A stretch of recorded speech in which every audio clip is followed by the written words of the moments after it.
बीच बीच में किसी की बात सुनने से हम किसी के उद्देश्य को नहीं समझ पाते। आप दोनों बात कर रहे हो, मैं जैसे राम जी की स्तुति है, इसमें है,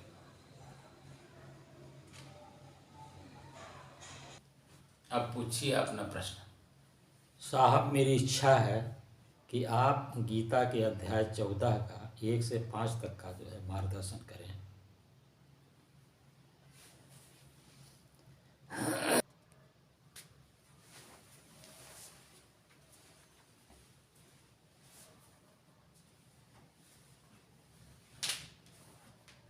आज मन को शांत करने की जो साधना हम लोग कर रहे हैं, 115 दिन हो गया।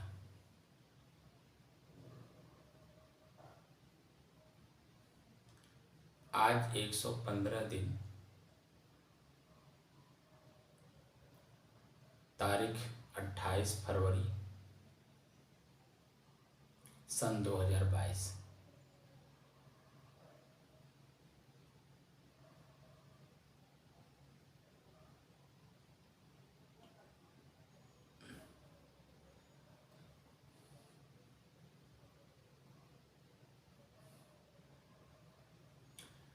आपके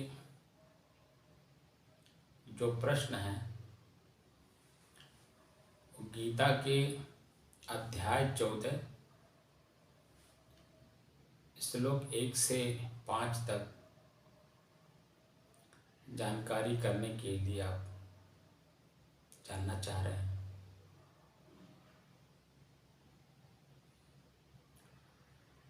मेरा आपसे प्रश्न है,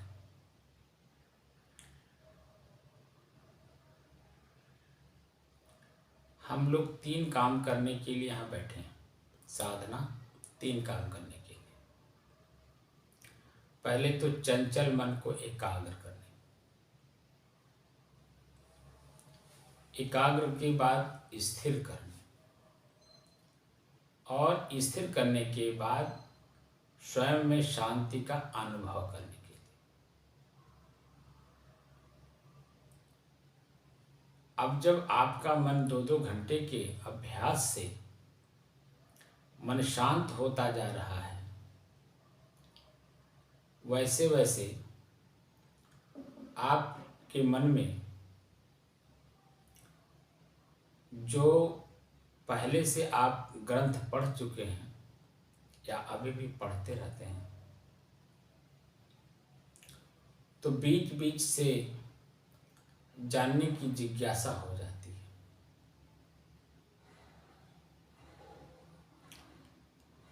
तो मन एकाग्र, स्थिर और शांत होने के बाद ही जैसे जैसे समय बीतता जाता है, वैसे वैसे इस सृष्टि को देखकर, समाज को देखकर और अपने आप को देखकर, जैसा जैसा का सिचुएशन होता है, वैसे वैसे मन में अनेकों प्रकार की शंकाएं होती हैं। और ये आप ही के अंदर में नहीं, ये पूरे मानव मात्र के अंदर में है, पूरे विश्व में है।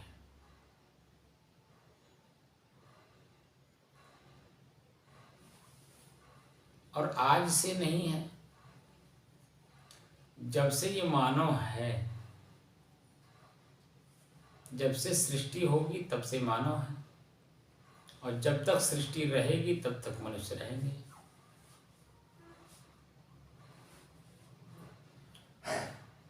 तो जब तक सृष्टि रहेगी तब तक ये प्रश्न रहेगा,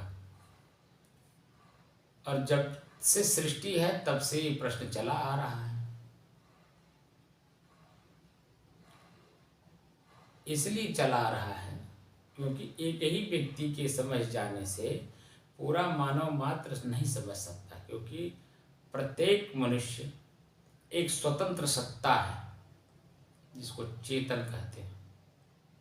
एक स्वतंत्र सत्ता है वह भूलवश अपने कर्मानुसार शरीर को धारण करता चला आ रहा है और आगे भी धारण करता रहेगा।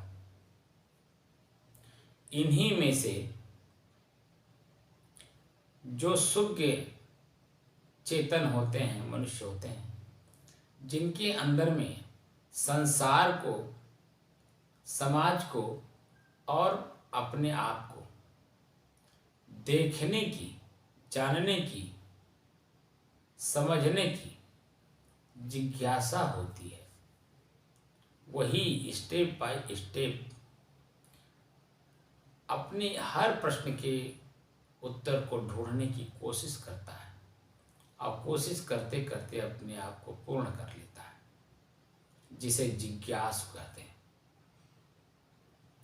जिज्ञासु के अंदर में जिज्ञासा होती है, पिपासा होती है तृप्त होने के लिए।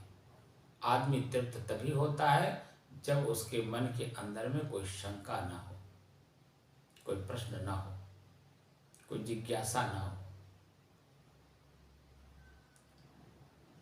हमारे आपके बीच में ही इन्हीं प्रश्नों का समाधान करने के लिए समय समय से ऋषि हुआ करते हैं, जिसे आज वैज्ञानिक कहते हैं आप लोग। भाषा समय से बदल जाती है। जो खोज करता है, खोज करने वाले अनेकों प्रकार की खोज कर रहे हैं। अब खोज करता कौन है? सिर्फ मनुष्य। मनुष्य के अलावा पशु, पक्षी, जानवर, कृमि, कीटादि ये नहीं करते। उनका भी खोज होता है, लेकिन सिर्फ पेट के लिए। भूख लगती है, भोजन चाहिए, प्यास लगती है, पानी चाहिए, ठंडी गर्मी से बचने के लिए अपना उपाय खोजते रहते हैं, उसी का उपाय खोजते रहते हैं। मनुष्य भी वही काम करता है, लेकिन जब इसे पूरा कर लेता है, पूरा करने के बाद उसको ये सृष्टि दिखाई देती है। ये सृष्टि ऐसे कैसे चल रही है, कौन चला रहा है, चलाने वाला कौन है। कोई एक स्वतंत्र सत्ता हो कि जो चला रही है। सृष्टि को देखता है जो भौतिक रूप से है, समाज को देखता है जो मनुष्य के रूप में है, और अब परिवार को देखता है और अपने आप को देखता है। तो उसके मन में अनेकों प्रकार की शंकाएं होती, और उस शंका का समाधान मनुष्य करना चाहता है, लेकिन चंचल मन से करना चाहता है। तो चंचल मन से जो भी काम करेंगे उसमें स्थिरता नहीं आती है, तो उसको पूरी बात समझ में नहीं आती, क्योंकि सामने ही वस्तु है लेकिन वो समझ में नहीं आता है। जैसे अभी हम आपसे प्रश्न पूछे, हम आप चर्चा कर रहे हैं, आपका भी शरीर है, मेरा भी शरीर है, आप भी चेतन वाले हैं, हम भी चेतन वाले हैं। एक चेतन एक दूसरे से प्रश्न करके अपने मन की शंका का समाधान करना चाहता है। तत्काल में जब चर्चा हो रही है, क्या आप अपने श्वास को सुन रहे हैं?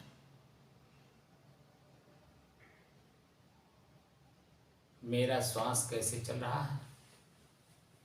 क्योंकि मेरा जो मन मस्तिष्क है वह श्वास पर है नहीं, वो शब्द पर है, कल्पना पर है, जिज्ञासा पर है, सृष्टि को देख करके भ्रमित है, उसको जानने की कोशिश करता है। उस समय में अपने श्वास को देखता ही नहीं। श्वास चल रही कि नहीं चल रही? चल रही तो कैसे चल रही?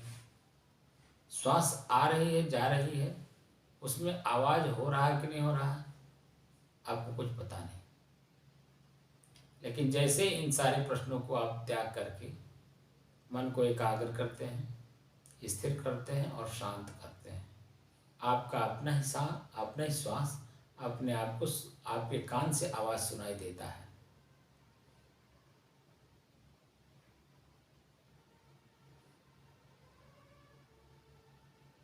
आप अंदर ले रहे हैं तो साए साए की आवाज़ हो रही है, और बाहर निकाल रहे हैं तो साए की आवाज़ आ रही है।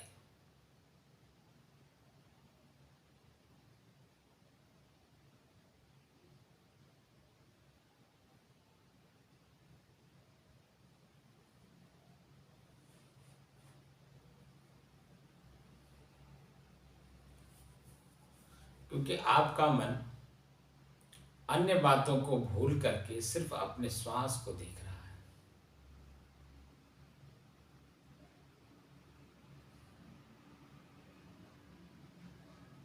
अब मन के और श्वास के बीच में मन जो साधन है, इसको और श्वास को, दोनों के मध्य में कौन है?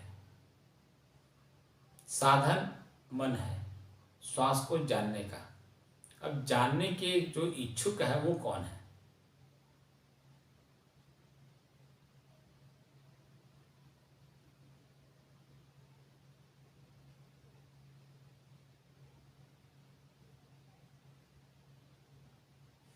तो श्वास और मन के मध्य में जो है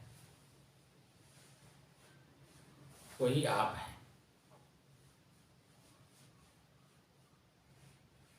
जानने का साधन मन,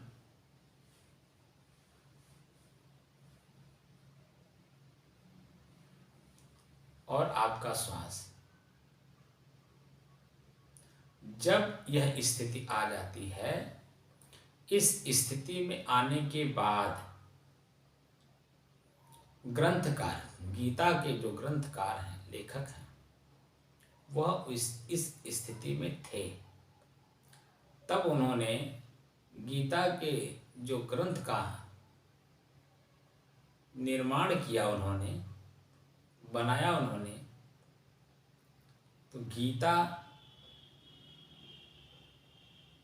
ग्रंथ के पहले अध्याय के पहले श्लोक में पहले ही लाइन में पूरी बात लिख दी है।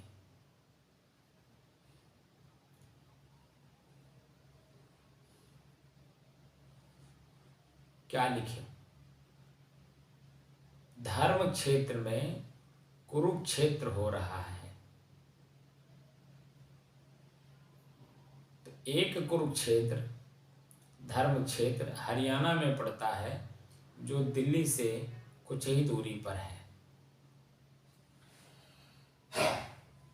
एक फिजिकल, भौतिक रूप से जहाँ लड़ाई राजाओं की हुई थी आपस में, उसका उदाहरण देते हुए आपके हृदय में वही द्वंद्व हो रहा है, इसका एक उदाहरण दे करके रूपक के माध्यम से समझाने की कोशिश की गई है कि आपके हृदय में ही द्वंद्व हो रहा है, और दो तरह की सेनाएं आपके हृदय में हैं। आपके मन मस्तिष्क में ही द्वंद्व होता है। तो मन मस्तिष्क सर को कहते हैं, जो आपका सर है, लेकिन यहाँ हृदय क्षेत्र को कुरुक्षेत्र कहा गया। हृदय क्षेत्र में आपके द्वंद्व होता है। आप कभी जरा मन शांत करके सुनिए। एक आवाज हृदय से निकलती है, एक आवाज मस्तिष्क से निकलता है। अब दोनों की बातों को बिना सुने, बिना विश्लेषण किए, बिना समन्वय स्थापित किए हम जो कार्य करते हैं, उसी में, उस कार्य में हमें हानि दिखाई देता है। तब उसमें पश्चाताप देखने लगते हैं, पश्चाताप करने लगते हैं। तो आपके मन मस्तिष्क में उस समय भी एक हृदय क्षेत्र की जो आवाज़ है वो कहता है मैंने आपको मना किया था। तो मन मस्तिष्क कहता है यार आपकी बात मैंने नहीं माना, इसलिए गलती हो गई, अब दोबारा ऐसी गलती नहीं होगी। आपस में ही द्वंद्व होता है, लेकिन पुनः एक ही मिनट में आपका मन मस्तिष्क हावी रहता है और हृदय क्षेत्र की जो चेतन की आवाज़ है उसे फिर दबाता रहता है, क्योंकि वो बाह्य लक्ष्य को पाना चाहता है। और हृदय की जो आवाज़ है वो अपने आप को पाना चाहता है, अपने आप में शांत रहना चाहता है। क्योंकि 5 तत्व हैं, तो पांचों तत्वों के अपने गुण, धर्म, स्वभाव और क्रिया है। ऐसे ही आपकी चेतन का भी गुण, धर्म, स्वभाव और क्रिया है। तो दोनों एक में मिल गए हैं, जो कि दोनों अलग अलग हैं, प्रकृति और पुरुष, चेतन और जड़। तो धर्म क्षेत्र कुरुक्षेत्र, कुरु का क्षेत्र आपका हृदय क्षेत्र। इसमें अनेकों प्रकार की बुराइयां और अनेकों प्रकार की अच्छाइयां, दोनों सेनाएं आपस में टकराने के लिए खड़ी हैं। और मध्य में कृष्ण और अर्जुन। आपके अंदर में 2 तरह की जो वृत्तियां हैं, उसी में एक अर्जुन जो जिज्ञासु है, जानना चाहता है, दूसरे इसका जो समाधान करने वाला है वह कृष्ण। लेखक की मंशा को जब आप समझेंगे, वह समझाने का, हमारे आपके मन मस्तिष्क को समझने का एक तरीके से वो उदाहरण दे करके समझाने की कोशिश कर रहे हैं। मूल तत्व पहले ही लाइन में उन्होंने दे दी, धर्म क्षेत्र कुरुक्षेत्र। अब कहते हैं कि समवेत्ता यो योत्सव। समवेत्ता, सम माने बराबर, वेत्ता माने देखने वाला। कौन और किसे? कौन देख रहा है, किसे देख रहा है? आप स्वतः अपने हृदय क्षेत्र की वृत्तियों को देख रहे हैं। तो 2 तरह की वृत्तियां हैं, एक अच्छे के रूप में, एक बुरे के रूप में। और आप तटस्थ होकर के तीसरे व्यक्ति, जिनका नाम चेतन रखा गया, एक सांकेतिक भाषा है, संज्ञा है, इशारा करने के लिए, समझने के लिए। आपका कोई नाम नहीं है, लेकिन एक नाम रख करके आपको समझने और समझाने के लिए ये शब्द रखे गए हैं, चेतन।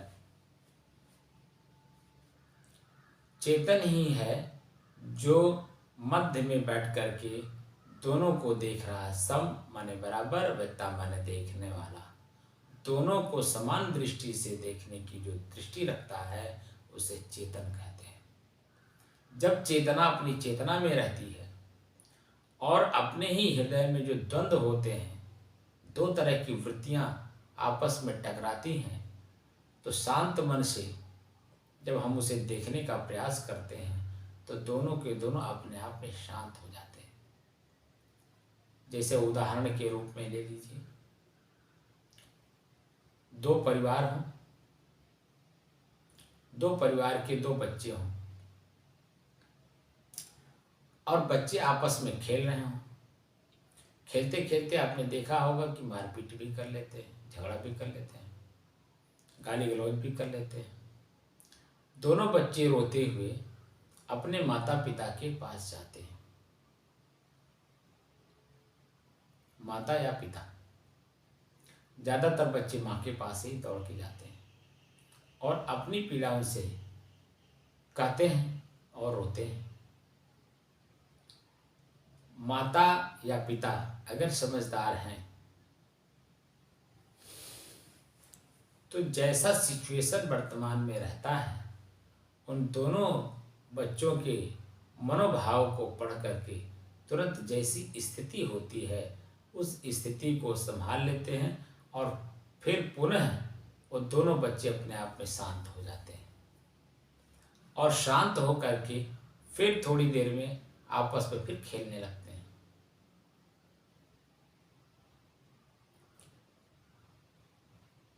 तो वर्तमान समय में माँ या पिता वर्तमान स्थिति को समझ करके दोनों के मन मस्तिष्क को संभालते हैं और दोनों के मन मस्तिष्क जब शांत हो जाते हैं दोनों फिर थोड़ी देर में आपस में फिर खेलने भी लगते, उस बात को भूल जाते कि हम लोग आपस में लड़ाई भी किए थे, झगड़ा भी किए थे, गाली गलौज भी किए थे, मारपीट भी किए थे। इस बात को पूरे विश्व में जो माता या पिता हैं इस बात को समझते हैं कि बच्चे आपस में खेलते हैं, आपस में खेलते खेलते गाली गलौज भी करते हैं, मारपीट भी कर लेते हैं और आपस में स्वयं रोते हुए अपने अपने माता पिता के पास जाते भी हैं। इसलिए जाते हैं वो शिकायत करते हैं, उन्होंने हमें मारा। वो एक अपनी माँ से कहेगा, दूसरा अपनी माँ से कहेगा और दोनों की भावना ये होती है कि हमको न डांट करके वो उन्हें डांटे, उन्हें बोले। लेकिन माता और पिता जो गार्जियन हैं वो इस बात को समझते हैं, इसीलिए इन्हें ही डांटते हैं। अपने अपने बच्चों को दोनों माता या पिता जिनके पास बच्चा गया हो, उन्हें जैसा सिचुएशन होता है, चाटा मारने की जरूरत होती तो चाटा भी मारते हैं, समझाने की जरूरत होती समझाते भी हैं और गोद में लेकर के पुचकार के उनको उनके मन मस्तिष्क को ठंडा करते हैं, शांत करते हैं। तो कुछ खाने पीने की वस्तु भी दे देते हैं ताकि बच्चे का मन सिर्फ उस बात को भूल जाए जो वर्तमान का है। थोड़ी देर के बाद, आधा घंटा 1 घंटे के बाद आप देखेंगे कि बच्चे के मन मस्तिष्क में बातें दोनों भूल जाते हैं। आप भूल करके फिर थोड़ी देर में इशारा करके लगते हैं उसी में आपस में फिर खेलने लगते हैं। ऐसी स्थितियां चलती रहती हैं, सदैव चलती रहती हैं जब तक वो 5 साल का ना हो जाए। हमारे मन मस्तिष्क में भी यही होता है। जब तक हमारा मन मस्तिष्क मैच्योर ना हो, प्रौढ़ ना हो, मजबूत ना हो, तब तक आपस में ही आपसी द्वंद्व में वो उलझा रहता है। तो हमारे बीच में हमारे बड़े बुजुर्ग जिन्हें हम संत कहते हैं, ऋषि कहते हैं, मुनि कहते हैं, वो हमारे आपके पूर्वज हैं। उन लोगों के मन मस्तिष्क में भी यही उठा था, हुआ था और उन लोगों ने देखा था। तो उनके दिमाग में बातें खोज करने की हुई कि क्यों उठती है, सबके अंदर में होती है सामान्य रूप से। तो है क्या, उसे जानने का कोशिश किया उन लोगों ने, तपस्या की। तपस्या का मतलब साधना से है कि वह मन को एकाग्र करके एक एक जो बुराइयां उनके जीवन में आती गईं उन्हें वह महसूस करते गए और उनका निराकरण करते गए। तो वही चीज़ें हमारे आपके बीच में लेख के रूप में दे गए कि मैं अपने ही मन मस्तिष्क को कैसे शांत किया और शांत करके कैसे मैं अपने आप को जाना और जान करके कैसे मैं अपने बुराइयों को दूर कर लिया। आप भी वैसे ही करिए। तो ग्रंथ के रूप में, इशारा के रूप में हम लोगों के बीच में दे गए। हमारे यहाँ 6 शास्त्र हैं, तो 6 शब्द चलते हैं। ब्रह्म, पहले जीव, आत्मा, परमात्मा, ब्रह्म। तो ये जो शब्द हैं गीता में 6 शास्त्रों के शब्द ला करके इसमें रख दिया गया है। जीव भी, आत्मा भी, परमात्मा भी, ब्रह्म भी। अब यहाँ पर मन में संशय होता है। हम संबोधन किसे करें, किसको करें, कैसे करें। तो समवेत्ता, जो सम माने बराबर, वेत्ता माने देखने वाला, जो तीसरा है, उसी को इशारा करने के लिए, जानने के लिए, समझने के लिए, उसी में ओत प्रोत होने के लिए, यानी चीनी पानी जब घुल मिल जाता है, एक हो जाता है, तो वह स्थिति सिर्फ मिठास की होती है। मिठास से तात्पर्य यहाँ आनंद से है, परम आनंद से है, सत्य चित आनंद। सत्य ही चित्त है और चित्त ही आनंद का कारण है, आनंद का कारण। परम आनंद, परम आनंद, आप अपने आप में रहते हैं, एकदम मस्ती रहती, क्योंकि वहां वृत्ति नहीं रहती, मन नहीं रहता। वृत्ति को ही मन कहते हैं, जो हमेशा ख्याल करता रहता है, याद करता रहता है, स्मरण करता रहता है, इसे भी मन कहते हैं। वहाँ मन बिल्कुल कोई बात को न सोच रहा है, न उसमें विश्लेषण कर रहा है, कुछ नहीं कर रहा है, न चिंता के रूप में, न चिंतन के रूप में, किसी रूप में, बिल्कुल एकदम शांत है। कोई शब्द है ही नहीं।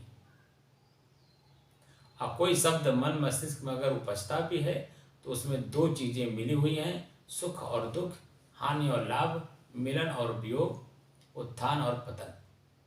दो चीजें आपस में मिली रहती हैं, तो उन्हें वो देख लेता है, जानता है, समझ करके अपने आप में शांत किए रहता है, शांत बना रहता है। जैसे मन मस्तिष्क में किसी प्रकार का कोई शब्द उठा, वैसे वो तुरंत शांत कर लेता है, क्योंकि दोनों को जानता है, सुख को भी दुख को भी। हम छुएंगे तो पहले थोड़ा सा सुख मिलेगा, बाद में अपार दुख मिलेगा, तो उसे क्यों छुए हम, जिसे क्षणिक आनंद कहते हैं। परम आनंद नहीं, क्षणिक आनंद। थोड़े समय के लिए मन प्रफुल्लित प्रसन्नचित होता है, लेकिन उसका परिणाम अपार दुख, अपार पीड़ा के अलावा कुछ नहीं मिलता है। तो दो व्यक्ति बैठे हैं दो जगह, दो व्यक्ति दो जगह हैं। युधिष्ठिर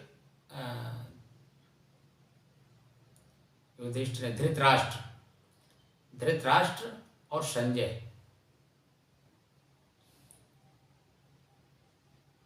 धृतराष्ट्र को दिखाया गया है कि इनकी आंख नहीं है, अंधे हैं। संजय को दिखाया गया इनके पास दृष्टि है, वो भी दिव्य दृष्टि है, देखने की क्षमता है कि कुरुक्षेत्र में क्या हो रहा है। और दो सेनाएं आपस में खड़ी हैं और दोनों के मध्य में दो लोग हैं, कृष्ण और अर्जुन। यहां राजा धृतराष्ट्र हैं, राजा के सलाहकार मंत्री, विश्वसनीय मंत्री संजय हैं।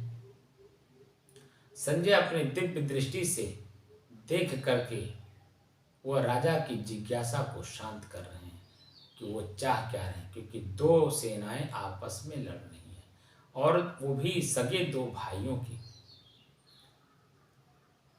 धृतराष्ट्र और पांडु दो भाई। धृतराष्ट्र बड़े थे, पांडु छोटे थे। पांडु के पुत्र पांडव, धृतराष्ट्र के पुत्र कौरव, और दोनों के पुत्र आपस में लड़ रहे हैं। पांडु यहां है नहीं, धृतराष्ट्र सिर्फ हैं। तो पांडु के पुत्र जो राज्य के अधिकारी होते हैं, उन्हें राज्य न दे करके धृतराष्ट्र अपने पुत्रों को राज्य देना चाहते हैं।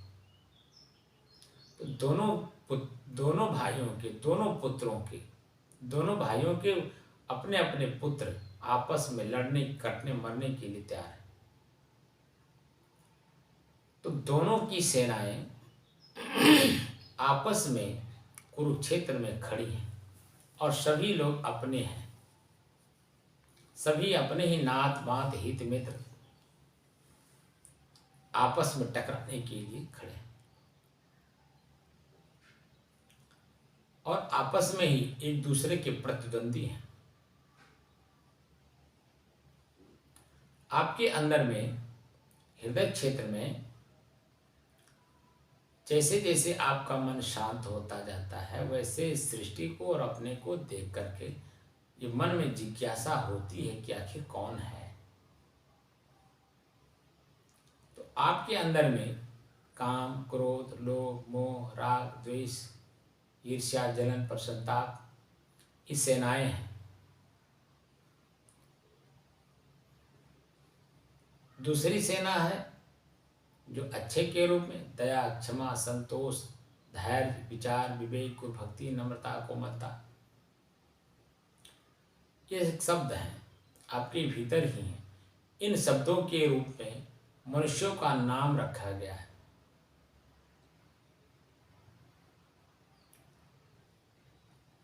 और दो सेनाएं आपस में टकरा रही हैं। तो जब हम इन चीजों को जान लेते हैं तो प्रकृति और पुरुष यानी चेतना और जड़, चेतन और जड़, इन दोनों की क्रियाओं को भी जानने का प्रयास करते हैं। तो धीरे धीरे जो अंतर्द्वंद्व है, ये अंतर्द्वंद्व मिटने लगता है, खत्म होने लगता है। संशय मन के अंदर में जो था वो मिटने लगता है। और ये संशय समय समय से उत्पन्न होता है आपके मन मस्तिष्क में। और जब तक आपका मन मस्तिष्क उससे अपने आप को जानकर, पहले तो देखकर, जानकर, समझकर और शांत नहीं होता है, तब तक वो चलता रहता है। चलने से तात्पर्य है जो विद्वान लोग मिलते हैं, संत लोग मिलते हैं, उनके सामने अपने प्रश्न को रखा जाता है। तो जो गहराई से अध्ययन कर रहा है और अपने आप में शांत है, वो इस बात को समझता है और जिज्ञासा को समाप्त कर पाता है। जिसका मन चंचल है अभी बाह्य चीजों को पाने के लिए, बाह्य चीजों को जानने के लिए, बाह्य चीजों को भोगने के लिए, जो क्षणिक है यानी थोड़े समय के लिए है, कोई 1 घंटे के लिए है, कोई 1 दिन के लिए है, कोई 1 महीने के लिए है, कोई 1 साल के लिए है, कोई 1 जीवन के लिए है, लेकिन है थोड़ा ही। इसलिए इस शरीर ही थोड़े समय के लिए आपको मिला है। अब इसी में वो भी 20 से और 30 के बीच का जो 10 साल की दूरी है वह भी क्षणिक है। इसी में या तो हम अपने आप को जान लें और जानकर समझकर अपने आप को इस प्रकृति से अलग कर लें, या तो उसी प्रकृति में हम ओतप्रोत हो जाएं, जिसका परिणाम सिर्फ दुख और पीड़ा है, जन्म और मरण है।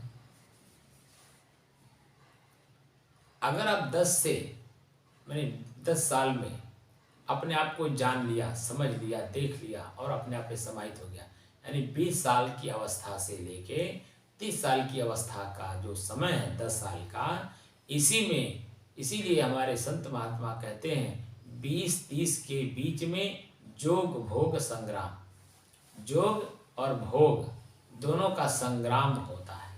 20 और 30 की अवस्था में बीच की जो दूरी है 10 साल की, इसी में संभलने और संभालने की जरूरत होती है। जो व्यक्ति इस काम को कर लेता है वही आगे चल करके जैसे जैसे उम्र बीतती जाती है वैसे वैसे मन शांत होता जाता है।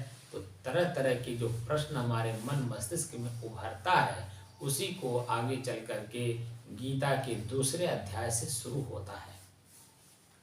और वह आगे आगे जैसे जैसे जिज्ञासा मन में होती जाती है उसी का समाधान है। गीता वास्तव में आपके हृदय क्षेत्र में जो शंकाएं हैं,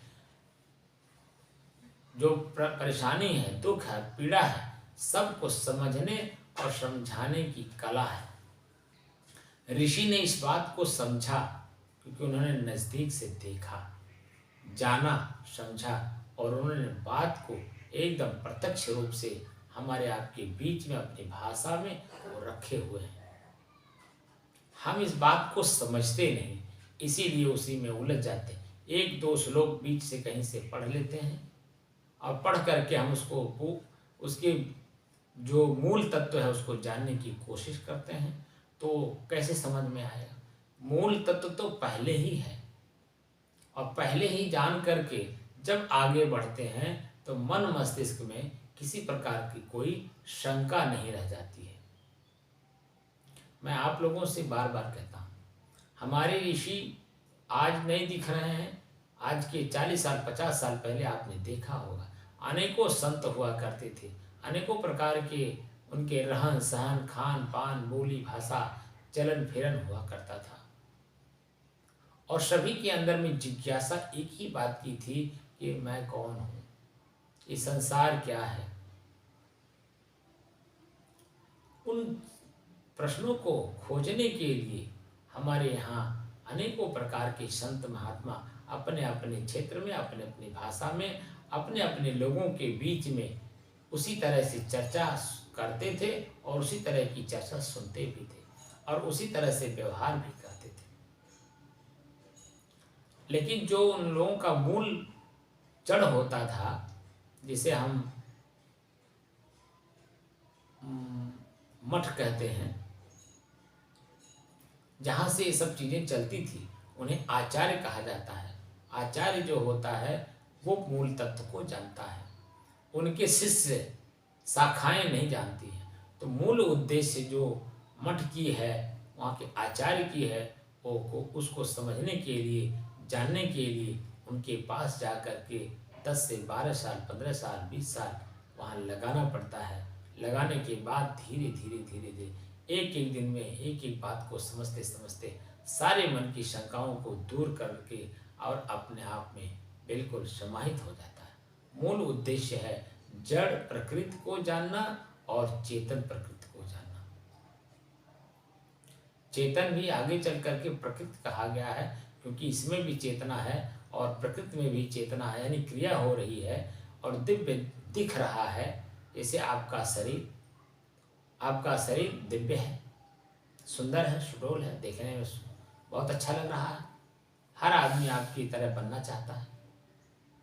लेकिन आपका जो मन मस्तिष्क है, जैसे आगे चल करके गीता ही कहती है कि आपके शरीर में 3 प्रकार की शरीर है, स्थूल शरीर, सूक्ष्म शरीर और कारण शरीर। तो कारण शरीर जैसी होती है वैसे ही सूक्ष्म शरीर भी होता है, और सूक्ष्म शरीर और कारण शरीर जैसा होता है उसी तरह से आपका स्थूल शरीर भी होता है। अनेकों ऋषि हमारे भारतवर्ष में हुए हैं, या पूरे विश्व में अनेकों प्रकार के संत महापुरुष हुए हैं। तो अपने अपने क्षेत्र में अपने अपने समय अनुसार अपने अपने मन की शंका के अनुसार उन्होंने खोज की, जिज्ञासा को समाप्त किया, अपने अपनी भाषा में अपने अपने लोगों के बीच में वह अपनी बात को कह के चले गए हैं। आज है नहीं। हम लोग प्रकृति को जानना चाहते हैं, लेकिन चेतना में रह करके चेतना में रह करके जानने की कोशिश नहीं करते हैं, इसीलिए पीड़ा का कारण बनता है। चेतना में रह करके जब आप जड़ प्रकृति को जानने की कोशिश करेंगे तो वास्तविक स्थिति को जान जाएंगे और आप अपने आप में समाहित हो जाएंगे। जिज्ञासा शांत हो जाती है, तब आप कहाँ रहते हैं। जब तक आपके हृदय में प्रश्न है, जिज्ञासा है, जानने की उत्सुकता है, तब तक आप देखिए आपका मन मस्तिष्क आपके शरीर की क्रियाएं एक बनी रहती हैं। लेकिन जैसे ही आप जान लेते हैं, जानकर समझकर और मन शांत हो जाता है, तब आप बताइए कहाँ रहते हैं। आप में कोई चंचलता रह जाती है? नहीं रहती, बिल्कुल एकदम शांत रहते हैं। तो गीता का जो 14वां अध्याय है वह जड़ प्रकृति को जानने और जड़ प्रकृति से परे जो चेतन है उसको समझने और समझ करके शांत होने की पूरी व्यवस्था है। तो जड़ प्रकृति यानी शरीर से संबंधित संसार, पूरी बात को समझने और समझ जाने की बात गीता के 14वें अध्याय में पूरी बात बताई गई है। ये जड़ प्रकृति 3 गुणों में बरत रहा है, रजोगुण, तमोगुण और सतोगुण, और तीनों का उपभोक्ता मैं चेतन सम दृष्टि से सबको देख रहा हूँ, जान रहा हूँ, समझ रहा हूँ और उपभोग भी कर रहा हूँ। और उपभोग करते समय सावधानी भी रख रहा हूँ कि इसमें परिणाम में दुख और पीड़ा ना आने पाए। भोजन हम ग्रहण करते हैं, ग्रहण करते समय भोजन कितना करना चाहिए, कब करना चाहिए, कैसे करना चाहिए, किस रूप में करना चाहिए, इस बात की पूरी जानकारी रहती है। मन मस्तिष्क शांत रहता है। उसी तरह से कार्य करके अपने भोजन को, जैसे भोजन के बारे में अगर जानकारी नहीं है तो आप स्वाद में आकर के ज़्यादा भोजन कर लेंगे।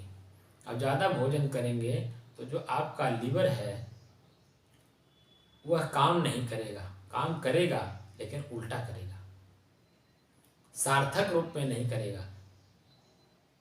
पानी पानी अलग करना, रस अलग करना, खून अलग करना, बीज अलग करना, ये काम नहीं कर पाएगा, क्योंकि आपने जो क्षमता है उसकी इन सब चीज़ों को अलग अलग करने की, उससे ज़्यादा उसके थैली में आपने भोजन डाल दिया।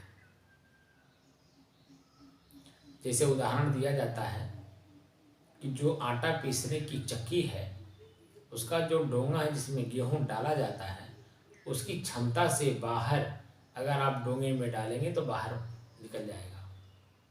और डोंगे के अंदर भी, डोंगे से मशीन के अंदर में जाने के लिए दोनों का जोड़ जहाँ पर है वहाँ पर एक सिस्टम लगा रहता है कि वो जो मशीन का पेट है जहाँ पर आटा बनता है, दो दो पत्थर आपस में टकराते हैं, उसकी जो क्षमता है उस क्षमता के अनुसार आप देखेंगे कि दाना नीचे के डोंगे से उस मशीन के पेट में कैसे जाता है, धीरे धीरे जाता है, दो दो चार चार दाने लगातार गिरते हैं, उसी को पीस पाता है और बाकायदे अच्छा आटा निकाल करके आपके सामने दे देता है। ठीक वही चीज़ हमारे अंदर में है। हमारी जो पेट की मशीनरी है उसमें जो डोंगा है उसमें भोजन डालने के बाद वो धीरे धीरे पचाता है, उसको समय चाहिए। आप उसकी क्षमता से ज़्यादा आपने पेट में भोजन डाल दिया तो आपको अपच होगा ही, उल्टी दस्त होगा ही, परेशानी का कारण बनेगा ही। ना वो खून बनेगा, ना वो रस बनेगा, ना ही उसमें पानी बनेगा, सब एक में मिल करके आपके पेट को खराब कर देगा। जो शरीर में ताकत आनी थी वो ताकत नष्ट हो जाती, बल्कि जो आपकी अपनी रही हुई ताकत रहती है वो भी नष्ट हो जाता है, जिसको आप कहते हैं कि मेरा शरीर कमज़ोर हो गया है, उल्टी दस्त हुआ, मेरा शरीर कमज़ोर हो गया।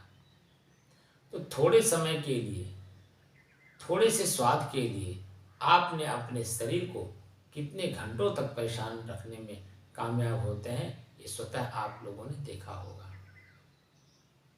थोड़ी सी सावधानी, सतर्कता रखने से स्वादिष्ट भोजन भी, अगर 4 रोटी का भूख है तो आप सिर्फ 3 रोटी खाएंगे, 1 रोटी कम खाएंगे, जिससे कि वो पचाने में, रस बनाने में, खून बनाने में, वीर्य बनाने में, आपके शरीर को ऊर्जावान बनाए रखने में वो सक्षम होता है। लेकिन वही 1 रोटी ज़्यादा, 4 की जगह पे 5 खाए, 5 की जगह 6 खा लिए, 7 खा लिए। अब आप जितना ही उससे ओवरटेक करेंगे, ऊपर भोजन करेंगे, उतने आप अपने शरीर को और नष्ट कर रहे हैं। और उसके उपभोक्ता आप स्वयं हैं, स्वयं देख रहे हैं, जान रहे हैं कि मेरे शरीर में पहले कैसी स्थिति थी, वर्तमान में भोजन करते समय कैसी स्थिति थी, और आज उसका परिणाम भोग रहा हूँ, उसकी स्थिति कैसी है। तो गीता का जो 14वां अध्याय है वो प्रकृति के तीनों गुणों को जानने, समझने और समझ करके अपने आप में शांत होने की पूरी व्याख्या दी हुई है। तो प्रथम श्लोक में, गीता के 14वें के प्रथम श्लोक में जो बात लिखी हुई है वो ये है, परम भूयः प्रवक्ष्यामि ज्ञानानां ज्ञानमुत्तमम् यद् ज्ञात्वा मुनयः सर्वे सर्वे पराम सिद्धि मितो गताः। अर्थात इसमें संधि विच्छेद दिया हुआ है और संधि विच्छेद करके उसका अर्थ भी दिया हुआ है, उसे मैं आपके सामने रख देता हूं।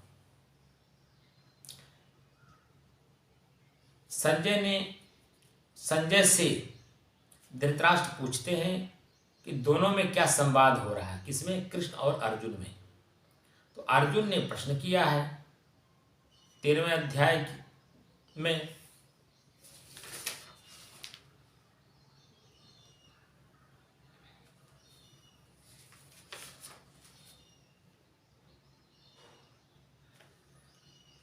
उसी का उत्तर भगवान कृष्ण देते हैं।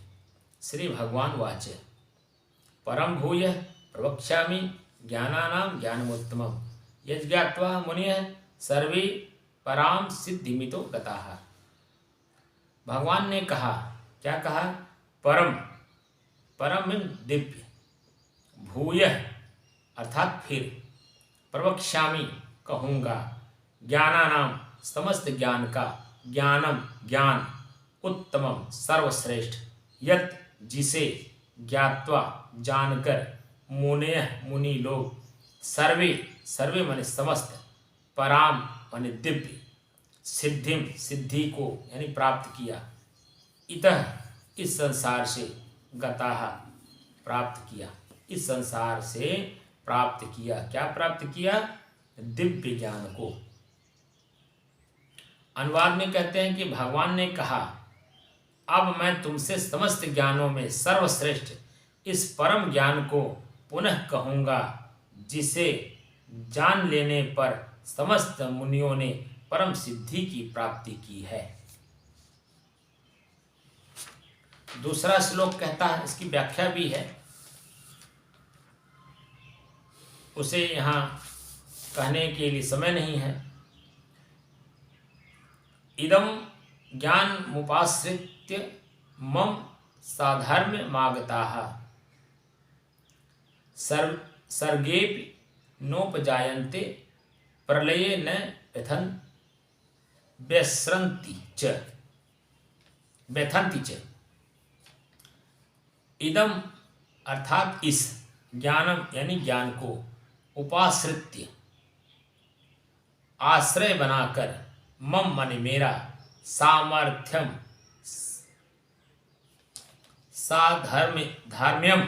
साधर्म्यम समान प्रकृति को, आगताः प्राप्त करके, सर्गे अपि सृष्टि में भी, न कभी नहीं, उपजायन्ते उत्पन्न होते हैं, प्रलय में, न तो, व्यथन्ति यानी विचलित होते हैं, च भी। अनुवाद है, इस ज्ञान में स्थिर होकर मनुष्य मेरी जैसी दिव्य प्रकृति स्वभाव को प्राप्त कर सकता है। इस प्रकार स्थित हो जाने पर, अब यहाँ पर महत्वपूर्ण विषय है कि इस प्रकार स्थित हो जाने पर वह न तो सृष्टि के समय उत्पन्न होता है और न प्रलय के समय विचलित होता है। यानी वह प्रसन्नता पा करके सुखी नहीं होता है, आनंदित नहीं होता है, और दुख पा करके वह विचलित भी नहीं होता है, संताप में डूबता नहीं। फिर से दोहरा दीजिए। दोनों की एक नहीं, बस यही जो सुना रहे हैं। इदम ज्ञान मुपाश्रित्य मम साधर्म्य मागताः सर्गेपि नोपजायन्ते प्रलये न व्यथन्ति च। अब इसका जो उन्होंने संधि विच्छेद करके अर्थ दिया है, अर्थ बता दीजिए। इदम माने इस, ज्ञानम ज्ञान को, उपाश्रित्य आश्रय बनाकर, इस ज्ञान को आश्रय बनाकर, आधार बनाकर, आश्रय माने आधार बनाकर, किस ज्ञान को, किस ज्ञान को, जो आपको धर्म क्षेत्र में कुरुक्षेत्र हो रहा है, इन्हें समता स्थापित करने का जो ज्ञान बताया गया है, इन ज्ञान को समझ गए, इस ज्ञान को जानकर मेरा, मम माने मेरा, साधर्म्यम समान प्रकृति को, प्रकृति के जो व्यवस्थाएं हैं इन्हें समान समझ करके, आगताः यानी प्राप्त करके, सर्गे अपि सृष्टि में भी, न कभी, न माने कभी नहीं, उपजायन्ति उत्पन्न होते हैं, और प्रलय प्रलय में न तो व्यथन्ति च विचलित होते हैं, च माने भी। अर्थात अनुवाद उनका जो किया गया है, इस ज्ञान में स्थिर होकर मनुष्य मेरी जैसी दिव्य प्रकृति यानी स्वभाव को प्राप्त कर सकता है। मेरी जैसी, यहाँ लिखा ना, मेरी जैसी दिव्य प्रकृति। प्रकृति 5 है, लेकिन चेतन को भी प्रकृति कहा गया है।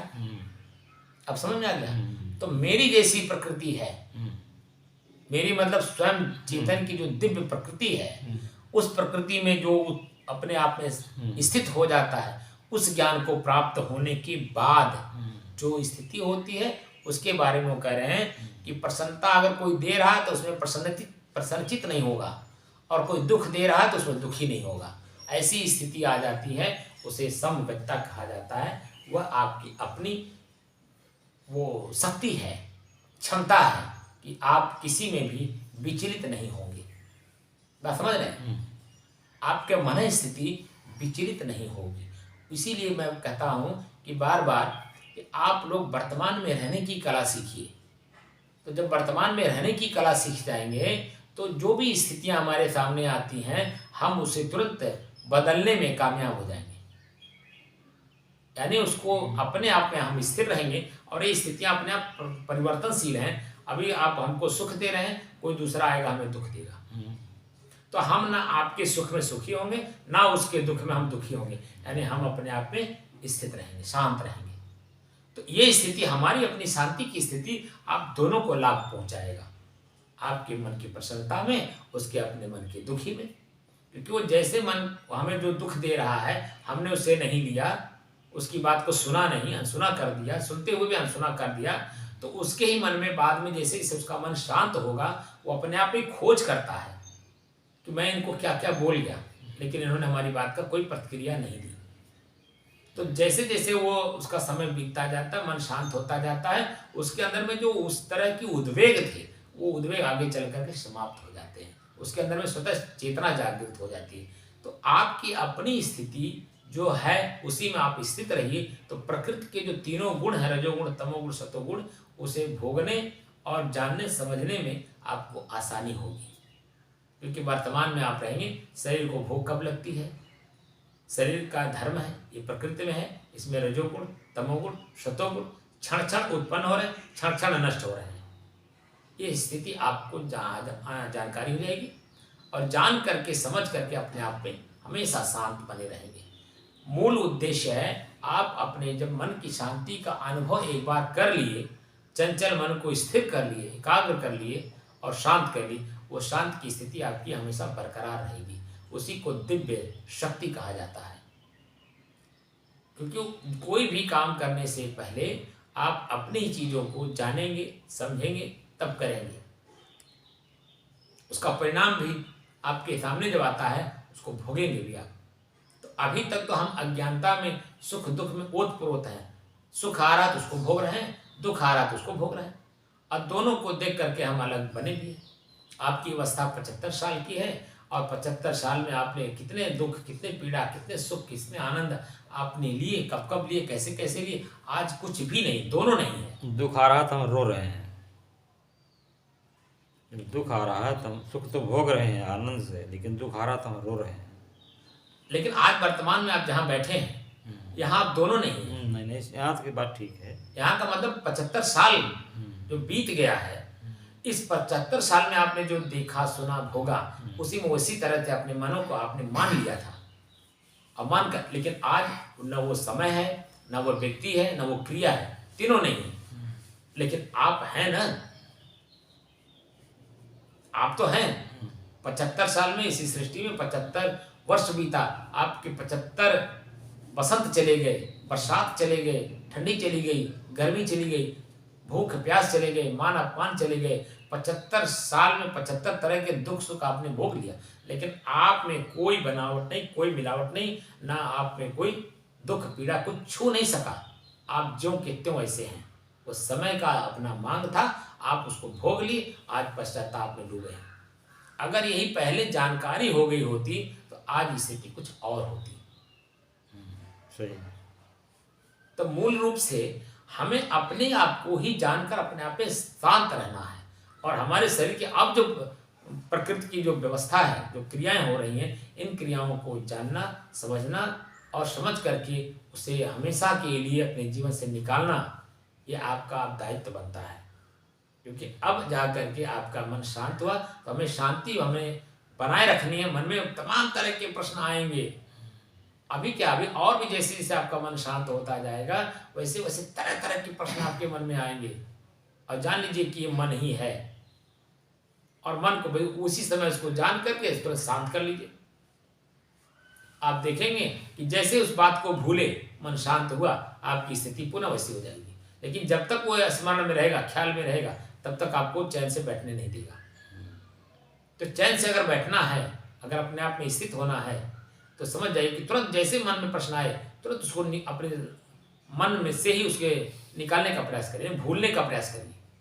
निकालने से तात्पर्य निकलेगा तो नहीं, भूलने का प्रयास करिए, यानी दूसरे काम में अपने मन को लगा दीजिए, दूसरे बात को सोचने में लगा दीजिए, या एकदम बिल्कुल शांत रहिए। तो देखेंगे कि आपका मन जिस बात को लेकर के वो उद्वेगित था, उच्छृंखल था, जानने की उत्सुक था, बिल्कुल शांत कर लिया, और शांत करके अपने आप में बिल्कुल समाहित है। इस स्थिति को आप बनाए रखना है। अब इस स्थिति में जब आप आ गए हैं तो इससे आगे बढ़ करके अब कुछ नहीं जाना है, बशर्ते जो आगे आ रहा है इसे कैसे टालें, टालने की कोशिश करिए। बस जो भी मन में प्रश्न आता हो, जिस भी तरह का प्रश्न आता हो, उसे बस टालने का कोशिश करिए, और जैसे टाल देंगे भूल जाएगा मन, उसे अपने आप में शांत रहेगा। उसे उत्पन्न होने वाला जो उद्वेग है, दुख है, पीड़ा है, पश्चाताप और आत्मग्लानि है, वो नहीं होगा। आप समझ रहे हैं? अब बात समझ में आ गई पूरी? जी। अब आगे की जो प्रक्रिया है वो करें या बंद करें? नहीं तो ये तो पढ़े हैं ना। पांचों पढ़ दें? हाँ, कुछ पढ़ा ले चलिए, कलर दीजिए।